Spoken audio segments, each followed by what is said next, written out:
د تېرې ورځې راهیسې په رسنیو کې داسې راپورونه خپرېږي چې ګواکې د بلخ ولایت کې د امر معروف نهي عن منکر او شکایتونو اورېدلو وزارت د ولایتي ریاست له لوري د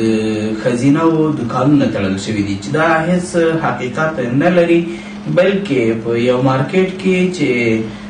تر 200 پورې اندازتن دوکانونه دي، په هغه کې 25 د خزینه او دوکانونه دي. هغو ته داسې ویل شوي دي د هغوی د غوښتنې په اساس باندې چې د هغوی لپاره به نوی ځای جوړېږي او تر هغو پورې چې نوی ځای جوړېږي دوی به په خپل ځای باندې پاته وي، همدغه ځای کې به دوکانونه کېږي او کله چې نوی ځای ورته فعال شو بیا به هغه ځای ته انتقالېږي. همداراز د بغلان ولایت کې ځینو رسنیو راپورونه خپاره کړي چې د ښځینه او سینګارتونونه بند شوي دي چې دا هېڅ حقیقت نه لري، بلکې له هغو سره یوه ناسته شوې وه چې داسې ونه شي چې ځینو ځایونو کې ترسره شوي وو چې ځینو